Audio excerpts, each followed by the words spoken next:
Teoría del ensayo, un ensayo de José Luis Gómez Martínez.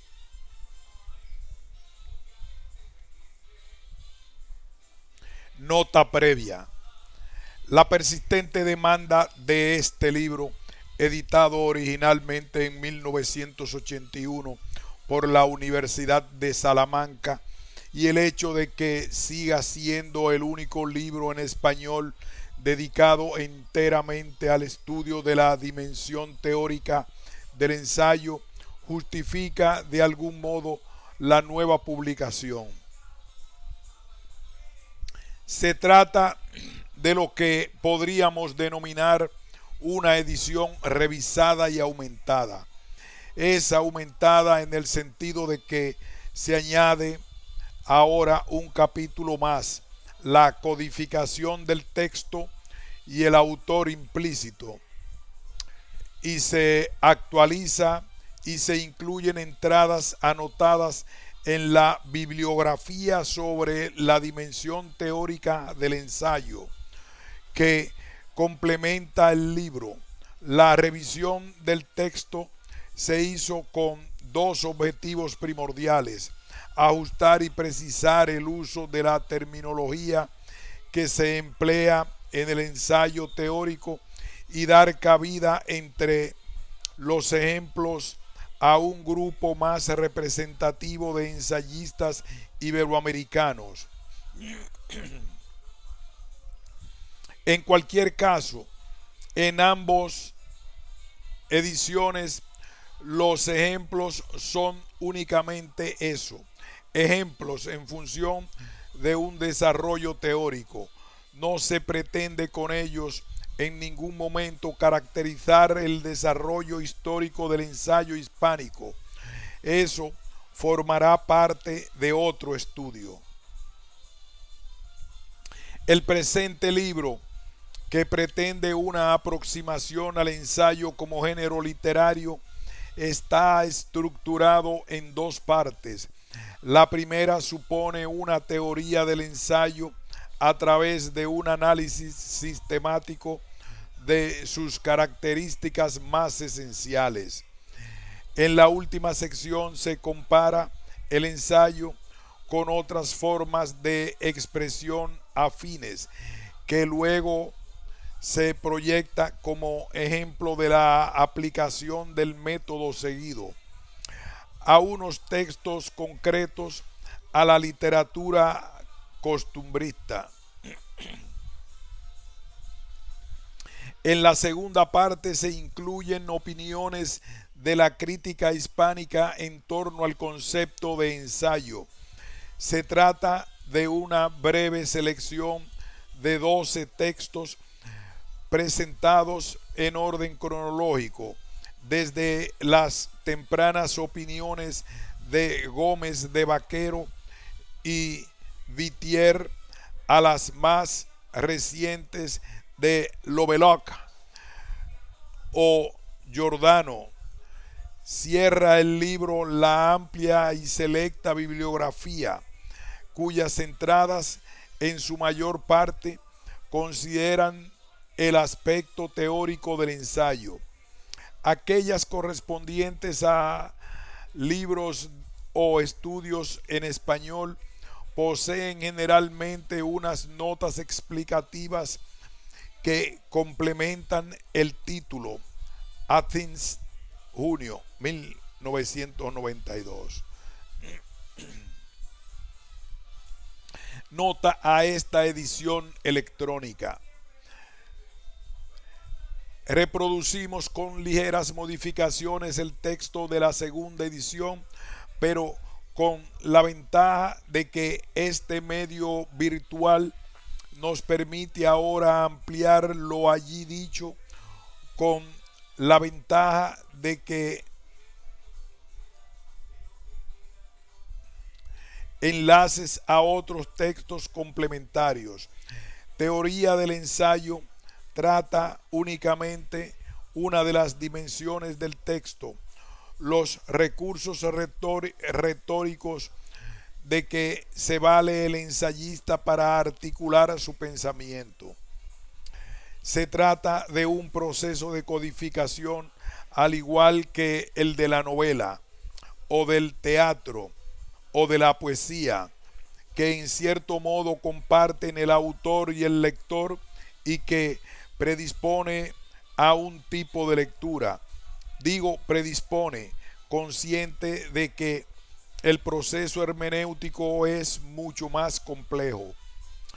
En otras publicaciones y como complemento, la teoría del ensayo, he desarrollado el esquema de una hermenéutica que nos permita superar la perplejidad ante el texto que aportaba el proceso constructivo de la postmodernidad. Remito a los interesados a mi libro Más allá de la postmodernidad. Proyecto Ensayo Hispánico incluye también una sección titulada Introducción a la Literatura, la cual incluye a su vez una breve introducción al ensayo dirigido a estudiantes de secundaria y primeros años universitarios. Hacia una definición del ensayo. El ensayo es la ciencia menos la prueba explícita. José Ortega y Gasset.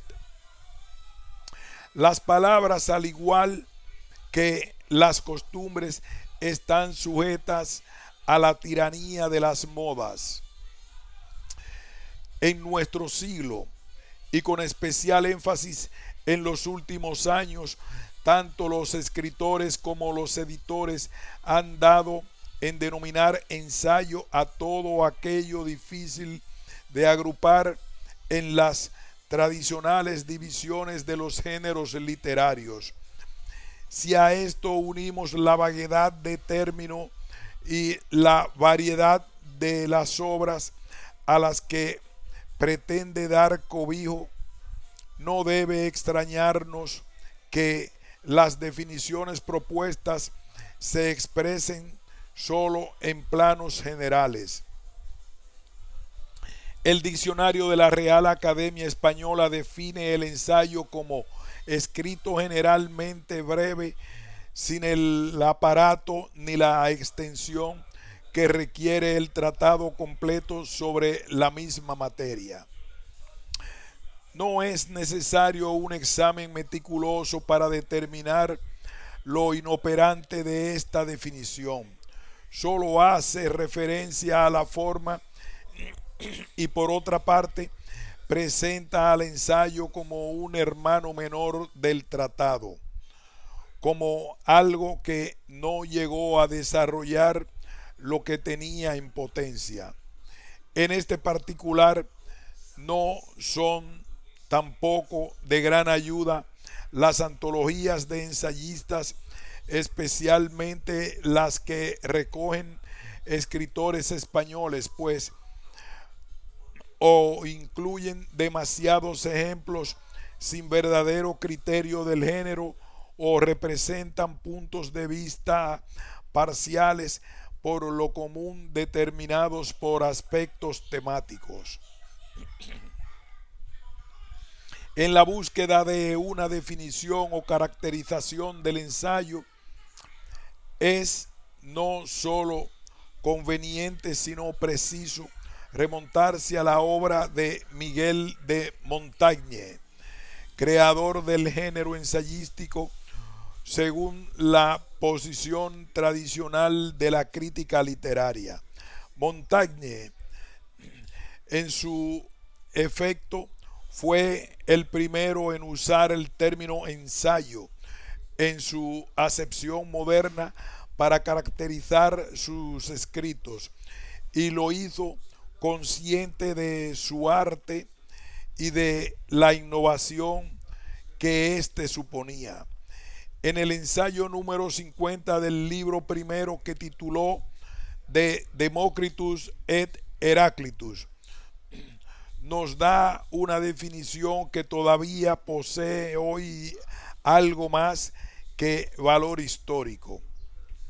es el juicio de un instrumento necesario en el examen de toda clase de una materia que no entiendo. Con mayor razón me sirvo de él, sondeando el vado desde lejos. Y luego, si lo encuentro demasiado profundo para mi estatura, me detengo en la orilla. El convencimiento de no poder ir más allá es un signo de valor del juicio y de los de mayor consideración. A veces imagino dar cuerpo a un asunto baladí e insignificante, buscando en qué apoyarlo y consolidarlo. Otras, mis reflexiones pasan a un asunto noble y discutido en el que nada nuevo puede hallarse, puesto que el camino está tan trillado que no hay más recurso que seguir la pista de que otros recorrieron.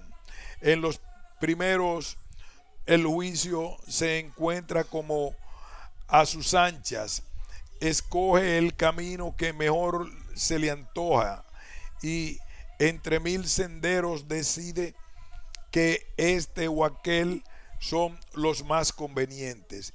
Elijo al azar el primer argumento. Todos para mí son igualmente buenos y nunca me propongo agotarlos, porque a ninguno contemplo por entero. No declaran otro tanto quienes nos prometen tratar todos los aspectos de las cosas. De 100 miembros y rostros que tiene cada cosa, escojo uno, ya para acariciarlo, ya para desflorarlo y a veces para penetrar hasta el hueso. Reflexiono sobre las cosas, no con amplitud, sino con toda una profundidad de que soy capaz.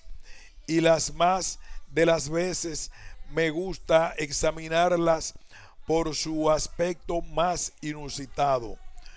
Me atrevería a tratar a fondo alguna materia si me conociera menos y me engañara sobre mi impotencia, soltando aquí una frase, allá otra, como partes separadas del conjunto, desviadas sin designio. Mi plan no se espera de mí que yo haga bien, ni que me concentre en mí mismo. Varío cuando me parece y me entrego a la duda y a la incertidumbre y a mi manera habitual, que es la ignorancia.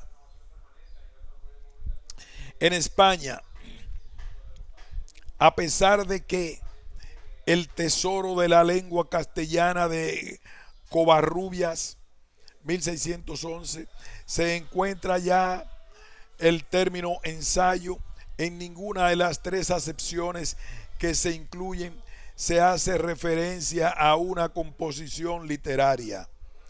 Para hallar la palabra ensayo con el sentido que le proporcionó Montaigne, habrá que esperar hasta bien entrado el siglo XIX. En Covarrubias, el concepto se encuentra implícito en la voz, discurso. Tómase por el modo de proceder en tratar algún punto y materia por diversos propósitos y varios conceptos. Así lo emplearon nuestros ensayistas del siglo XVII, especialmente Quevedo en Los Sueños y Gracián en Agudeza y Arte del Ingenio. La palabra ensayo, si bien aceptada en el siglo XIX para designar una composición literaria, en el diccionario de la Academia Española aparece ya la definición actual. Es considerada despectivamente en ciertos sectores de la crítica hasta bien entrado el siglo XX. En 1906, Baralt, en su diccionario de galicismos, señala acerca del término ensayo, aplicando como título a algunas obras.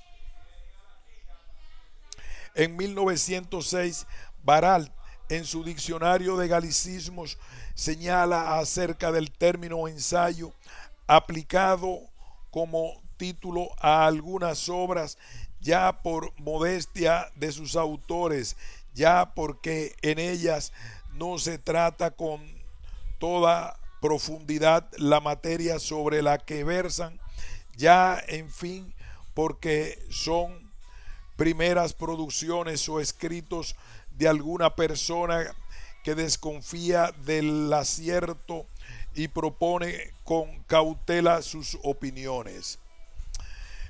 De forma muy semejante se expresa Mir y Noguera en 1908. Modernamente han dado los escritores extranjeros, ingleses, franceses, italianos, en llamar ensayo al escrito que trata superficialmente algún asunto, como si de él se echase el escritor las primeras líneas. Esa palabra exótica va cundiendo entre nosotros. Exótica digo por la rareza y especialidad de su significación, porque la voz ensayo o ensaye siempre quiso decir prueba, examen, inspección, reconocimiento.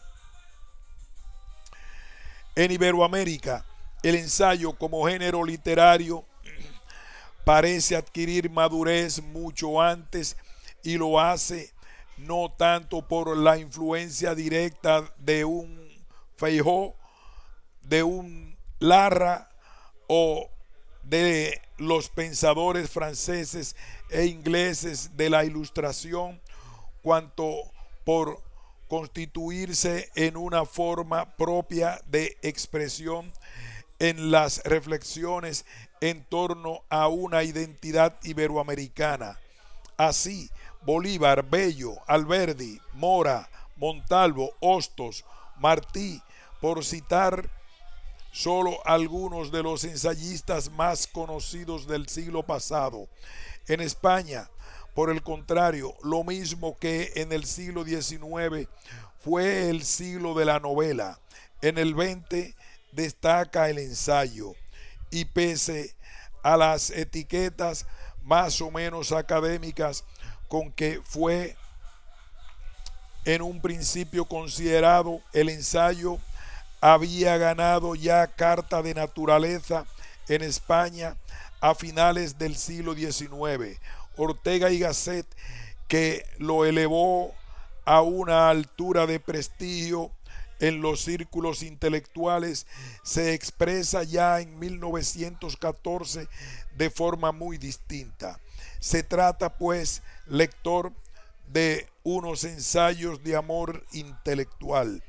Carecen por completo de valor informativo, no son tampoco epítomes, son más bien lo que un humanista del siglo XVII hubiera denominado salvaciones. Se busca en ellos lo siguiente: dado un hecho, un hombre, un libro, un cuadro, un paisaje, un error, un dolor, llevarlo por el camino más corto a la plenitud de su significado, colocar las materias de todo orden que la vida en su resaca perenne arroja a nuestros pies como restos inhábiles de un naufragio, en postura tal que dé en ellos el sol innumerables reverberaciones, meditaciones. Esta definición que nos entrega Ortega y Gasset 3 siglos después de que Montaigne nos diera la suya, sigue siendo fundamentalmente la misma. La forma el contenido ha evolucionado. La esencia del ensayo es, sin embargo, aquella que Montaigne le proporcionó. Las definiciones hasta aquí indicadas, si bien concretas en algunos aspectos, resultan en definitiva insuficientes. Más bien parecen indicar el pensamiento o carácter del escritor, que limitar a concretar un género. Los estudiosos de la literatura que con posterioridad se ocuparon del ensayo tampoco llegaron a una definición satisfactoria. Wiesnik, desde el campo de la crítica literaria, señala con brevedad: el ensayo puede definirse como una composición en prosa de extensión moderada, cuyo fin es más bien el de explorar un tema limitado que el de investigar a fondo los diferentes aspectos del mismo. Para Díez Canedo, poeta, periodista y ensayista, el ensayo viene a dar denominación literaria al escrito difundido hoy preferentemente gracias a la prensa periodística, en que se discurre a la ligera o a fondo, pues no son la inconsistencia y la brevedad condiciones esenciales suyas sobre un tema de cualquier naturaleza que sea.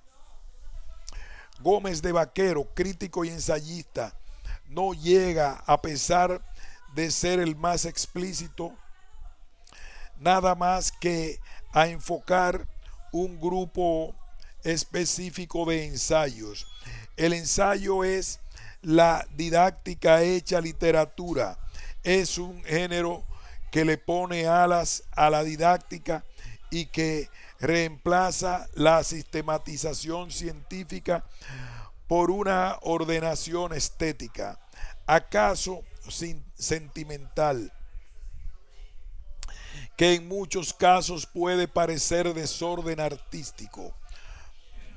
Según entiendo, el ensayo, su carácter específico, consiste en esa estilización artística de lo didáctico, que hace del ensayo una disertación amena en vez de una investigación severa y rigurosa. El ensayo está en la frontera de dos reinos, el de la didáctica y el de la poesía, y hace excursiones del uno al otro. Esta dificultad en la definición del ensayo no es nada nuevo en el campo de los géneros literarios. Otro tanto sucede con la novela. Por ejemplo, podríamos, por el contrario, decir que es solo muestra de la conciencia que el crítico tiene del valor individual de la obra de arte. Benedetto Croce rechazaba las clasificaciones por géneros como algo impropio y extraño a la realidad de la obra literaria. Pero a pesar de su oposición, él mismo reconocía la necesidad de ciertas clasificaciones que sirven de orientación, no reglas que limiten, sino características que unan.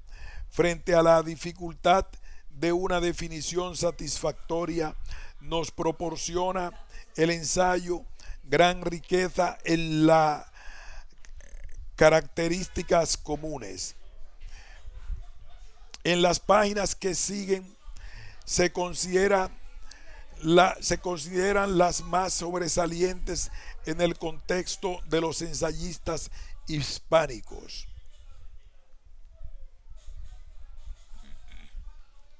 Orígenes y desarrollo del ensayo. Todo intento de establecer los orígenes del ensayo debe forzosamente comenzar con Montaigne. Montaigne no solo inventó la palabra, sino que fue consciente de lo peculiar de su obra.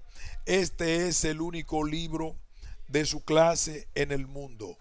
Es de una intención indómita y extravagante. En él no hay nada tan digno como ser notado como su singularidad.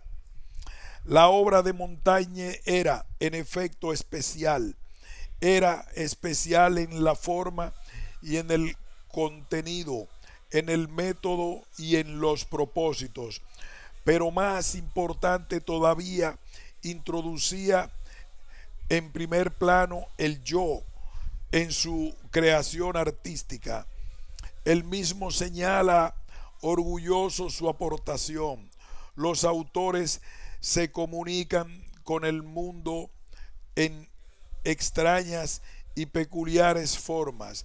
Yo soy el primero en hacerlo con todo mi ser, como Miguel de Montaigne, no como gramático o como poeta o como jurisconsulto.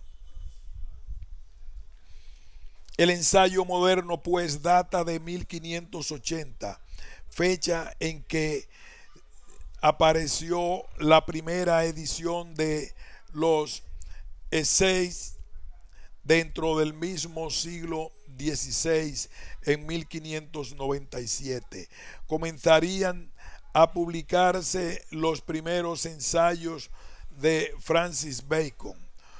Con ambos escritores quedan fundamentados los pilares del nuevo género literario y se concede a este una característica más peculiar. El ensayo es inseparable del ensayista. Por ello, desde entonces, excepto en raras, aunque notables ocasiones, se hablará de ensayistas y no tal o cual ensayo. Si comparamos un ensayo cualquiera de Montaigne, Des Menters, por ejemplo, con otro semejante de Bacon, Of the Truth, se observa que mientras Montaigne lo basa en vivencias, Bacon lo hace en abstracciones. El ensayo de Montaigne gana en intensidad, el de Bacon en orden. El primero es más natural, el segundo más artístico. El primero intensifica lo individual, el segundo lo prototípico. En Montaigne, en fin, domina la intuición poética. En Bacon, la retórica. Así, desde sus comienzos, Montaigne y Bacon representan dos opuestas posibilidades de ensayo que profetizan el futuro individualista del género. El ser de Montaigne está en sus ensayos, tanto como el de Bacon en los suyos. Unos y otros son exponentes de sus personalidades y preocupaciones.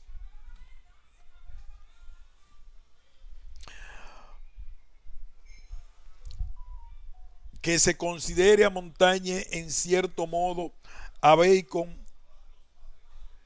que se consideren a Montaigne y en cierto modo a Bacon creadores del ensayo moderno, no impide, sin embargo, el poder rastrear los orígenes del estilo ensayístico en la época clásica.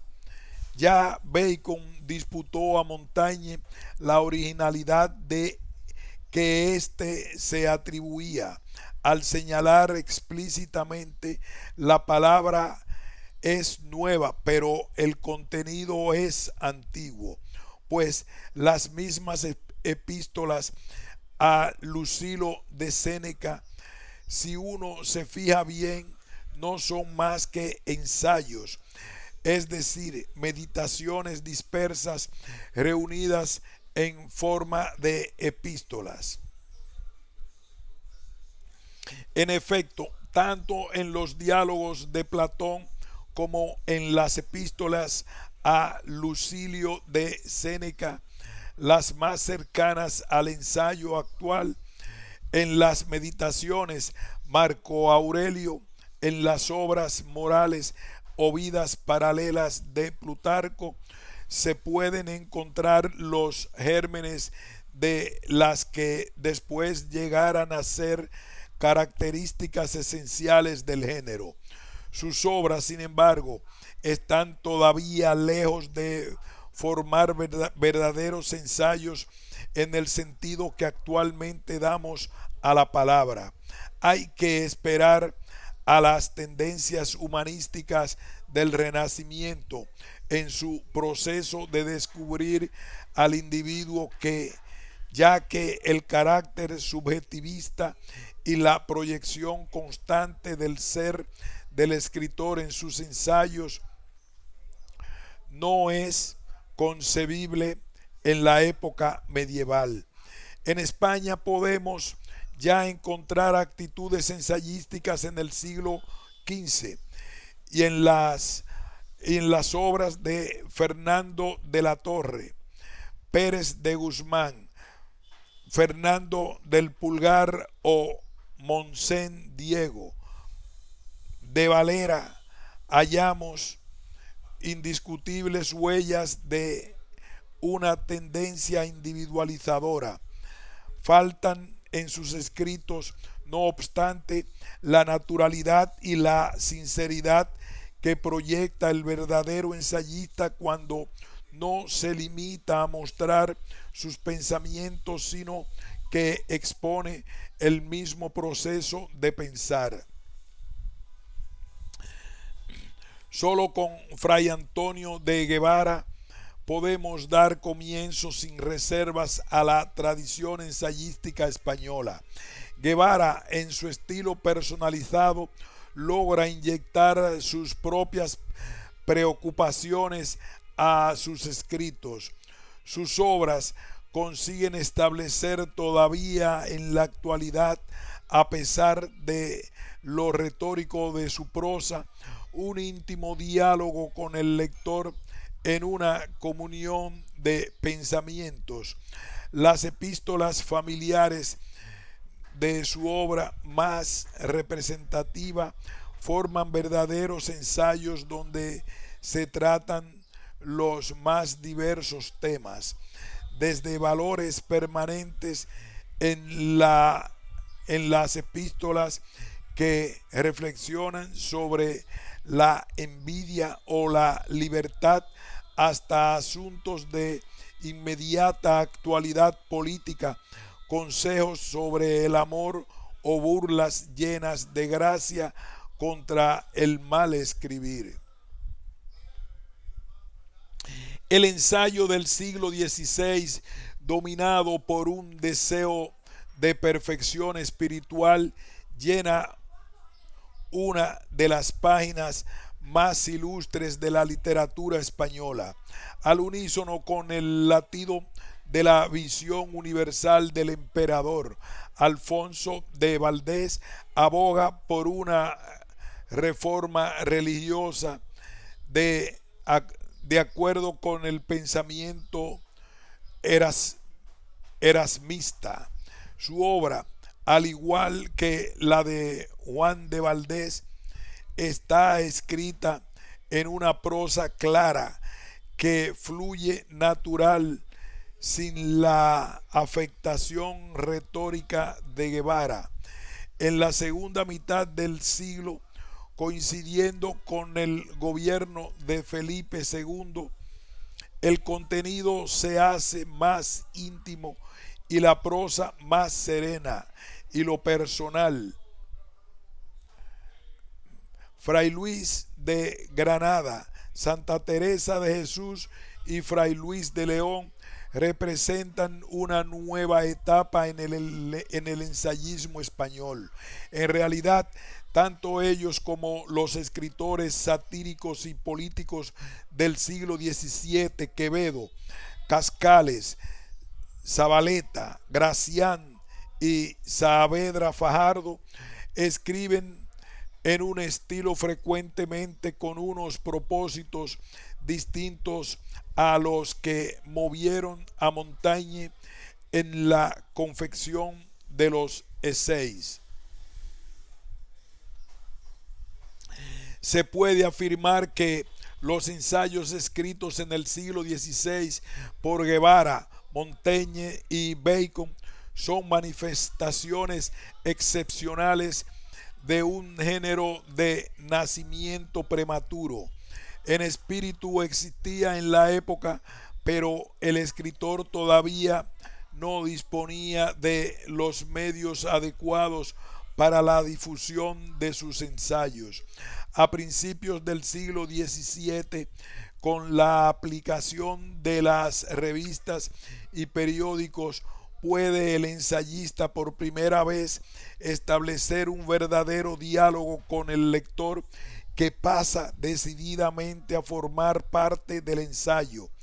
El ejemplo de las revistas inglesas de Titler y de Spector, que comienzan a publicarse en 1709 y 1711 respectivamente, y el prestigio de sus editores Richard Steele y Joseph Addison sirvieron de aliciente para otras publicaciones semejantes en España. Así surgió el Diario de los Literatos de España, 1737. No obstante, habrá que esperar hasta la segunda mitad del siglo para que estas publicaciones periódicas adquieran en España verdadera proliferación. El Caxón de Sastre, 1760. El Correo de Madrid, 1786. El Censor, 1781, continuado por El Corresponsal del Censor, son quizás las más destacadas dentro, tanto por el prestigio de que gozaron como por la calidad de sus colaboradores. La actitud artística del siglo neoclásico no era, sin embargo, tan propicia como la de los siglos XVI y XVII. La personalidad creativa de los escritores se encontraba refrenada por las reglas de un academicismo riguroso. Aun siendo abundantes los ensayos escritos, solo podemos hablar de dos verdaderos ensayistas: Fray Benito Jerónimo Feijoo y José Cadalso. Aun siendo abundantes los ensayos escritos, solo podemos hablar de dos verdaderos ensayistas: Fray Benito Jerónimo Feijoo y José Cadalso, y de un reducido grupo de escritores con fuerte personalidad y frecuentes rasgos ensayísticos: Gregorio Mayans y Ciscar Martín Sarmiento, Gaspar Melchor de Jovellanos, entre otros de menor repercusión. El movimiento romántico, con el triunfo del individualismo, daría de nuevo pie a un campo fecundo para el cultivo del ensayo. El escritor lo empleará para expresar sus reacciones ante la sociedad o ante la naturaleza. Por medio de ensayos expresará sus puntos de vista y combatirá a aquellos que no acepta, y algo aún más importante, pensará en el público que los lee regularmente y tratará de sugerirle, de hacerle meditar, de conectar la realidad con el ideal. Los ensayos escritos en el siglo XIX son tan diversos como variados. Las personalidades de los autores abarcan desde los pintorescos cuadros costumbristas de mesoneros romanos y Estebanes Calderón, a las sátiras amargas de Mariano José de Lara, desde los ensayos exponentes del pensamiento tradicional de Juan Donoso Cortés y Jaime Balmes, a la aportación liberal de Francisco Giner de los Ríos, Manuel Bartolomé Cosio y Joaquín Costa. Los mismos novelistas escriben magníficos ensayos donde exponen, critican o comentan las nuevas corrientes literarias y los libros contemporáneos. Emilia Pardo Bazán, Leopoldo Alas y Juan Valera son ejemplos de oportunidad y difusión del ensayo a finales del siglo. En los países iberoamericanos de resonancia, la resonancia del ensayo es todavía más marcada. Desde sus inicios en la lucha ideológica por la independencia, con la obra de un José Joaquín Fernández de Lizardi o de un Simón Bolívar, a la búsqueda posterior de la propia identidad, la literatura iberoamericana se caracteriza por una fuerte producción ensayística ininterrumpida hasta nuestros días. Así, los ensayos de Andrés Bello, Juan Bautista Alberdi, Francisco Bilbao, José María Mora, Juan Montalvo, Eugenio María de Hostos o José Martí, por citar solo los más destacados. Y ya en el siglo XX el ensayo va a marcar la pauta del desarrollo intelectual iberoamericano desde las primeras obras de repercusión continental de José Enrique Rodó, Manuel González Prada, José Vasconcelos o José Carlos Mariátegui, hasta el actual reconocimiento internacional de Octavio Paz.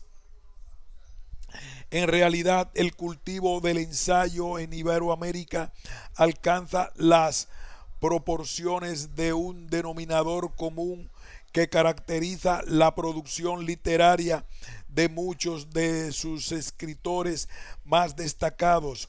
Así, Alfonso Reyes, Eduardo Mallea, Jorge Luis Borges, Germán Arciniegas, Mariano Picón Salas, Ernesto Sábato, Arturo Uslar Prietri, Rosario Castellanos, H.A. Murena, Leopoldo Cea, Julio Cortázar, Carlos Monsiváis, Mariel Dorman o Mario Benedetti. La situación en España es muy similar. Con la generación del 98, el ensayo pasa a ser la forma de expresión literaria por excelencia. Los escritores españoles de una vez más adquieren resonancia internacional y sus preocupaciones representan un verdadero renacimiento intelectual y artístico. Ángel Gabinet, Manuel de Unamuno, Azorín, Ramiro de Maeztu y Ramón Méndez Pidal, entre otros egregios escritorios, dan comienzo a una tradición ensayística que ha sido continuada hasta nuestros días y a la que pertenecen destacadas figuras de las letras y del pensamiento español: José Ortega y Gasset, Salvador Madariaga, Ramón Pérez de Ayala, Manuel Azaña, Eugenio Dors, Américo Castro, Pedro Salinas, Damaso Alonso, Francisco Ayala y Pedro Lein el Traigo, Julián Marías, José Luis Aranguren, Carlos Díaz, Fernando Sabater son apenas un exponente de los prestigiosos escritores que engrosan las filas del ensayismo español contemporáneo. Aquí hacemos una pausa después del epígrafe ensayo 1250 del latino tardío hexagún acto de pesar algo, voz afín a las clásicas, exigere pesar y examen, acción de pensar, examen. Artículo de Joan Corominas. Pasaremos luego al título La palabra ensayo y su uso en España. Pausamos.